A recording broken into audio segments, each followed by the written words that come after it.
Si kontekstual Thaifah DGP Angkatan 10 Lampung.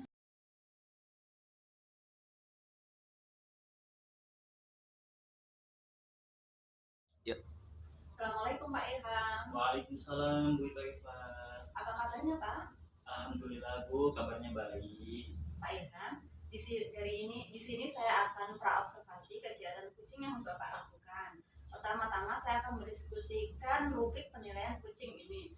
Saya akan mengamati kucing dan kuci sesuai penilaian pada rubrik. Apakah sesuai dengan alur delta, apa belum? Kemudian bagaimana Bapak memberikan pertanyaan yang berbobot dan bagaimana kucing tersebut merespon atau menanggapi pertanyaan dari kucing. Dan jangan lupa ya Pak, disesuaikan dengan prinsip kucing diantaranya kemitraan, proses kreatif, dan memaksimalkan potensi. Nah, pertanyaan pertama yang akan saya tanyakan Pak, apa yang akan Bapak kembangkan pada kucing ini? Oke, pada kesempatan kali ini saya ingin meningkatkan kompetensi. Pertama adalah kehadiran penuh Ibu, yang kedua adalah mendengarkan aktif, dan yang terakhir adalah memberikan pertanyaan-pertanyaan yang berbobot. Pertanyaan kedua Pak Ilham, kompetensi mana yang secara spesifik ini yang ingin diobservasi ya Pak? Iya, sebenarnya kompetensi spesifiknya itu hampir menyeluruh sih Bu. Yang ingin saya kembangkan itu yaitu presence, terus mendengarkan secara aktif, dan memberikan pertanyaan-pertanyaan yang berbobot Bu. Oke, kemudian pertanyaan terakhir ini Pak, indikator yang bagaimana yang ingin Bapak capai kali ini? Ya, saya ingin coaching saya menemukan solusi dari permasalahannya atau menemukan langkah-langkah dalam mengatasi permasalahannya. Demikian dulu ya Pak, observasi kali ini. Silakan Bapak melakukan kucing terhadap kucing. Oke, terima kasih banyak Ibu atas kesempatan. Baik.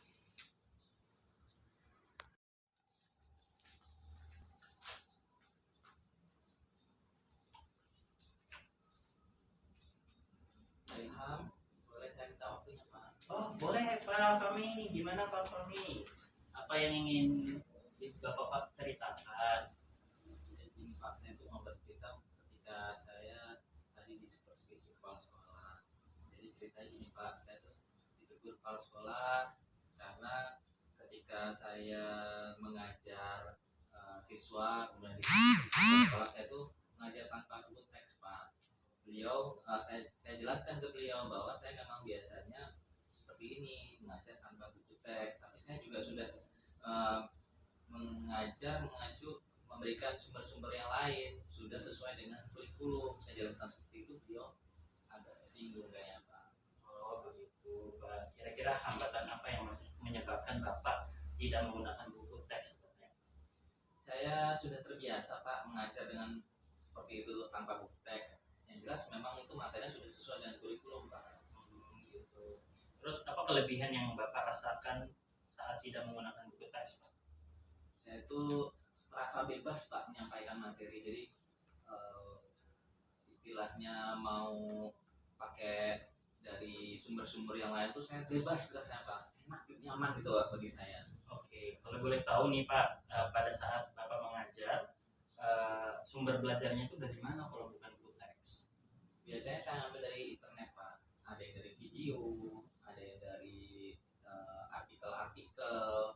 Intinya itu saya dapatkan itu sudah sesuai dengan kurikulum Merdeka Pak. Oh gitu. Terus menurut Bapak apakah menggunakan buku teks itu dapat menghambat eksplorasi murid itu sendiri Pak? Sebenarnya enggak sih Pak, bahkan menurut saya sih bisa memperkaya referensi siswa. Menurut saya seperti itu Pak. Oke ya, saya setuju dengan Bapak. Semua bisa kita jadikan sumber belajar. Semakin banyak yang kita gunakan, itu makan semakin baik. Oke, jadi sekarang apa rencana Bapak untuk menyelesaikan masalah ini Pak? Saya akan menemui kepala sekolah, saya akan meminta maaf kepada beliau, kemudian saya akan berusaha menjelaskan dan mencari solusi mengikuti arahan beliau Pak. Oke, apa yang akan Bapak sampaikan kepada kepala sekolah? Saya akan berusaha menggunakan sumber-sumber belajar, jadi selain dari internet, saya akan berusaha juga mengadakan buku teks. Di beberapa buku teks akan saya pinjam dari perpustakaan, sehingga siswa bisa memilih mana yang akan mereka jadikan referensi, Pak. Ya, bagus sekali Pak Fahmi ya. Mudah-mudahan nanti berhasil ya Pak. Oke, sekarang apa komitmen Bapak terhadap belajar rencana Bapak saat ini? Jadi saya akan berkomitmen seperti ini, Pak. Saya akan membuat rencana pembelajaran yang menyertakan buku sumber belajarnya, buku teks dan referensi-referensi lainnya dari internet, seperti dari video-video, podcast, kemudian dari artikel-artikel dan lain-lainnya.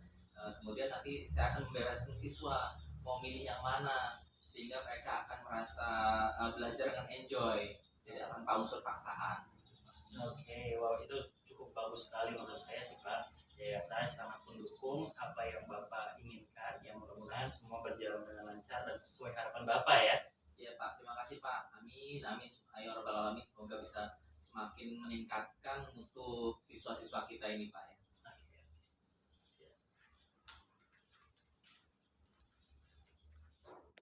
Oke.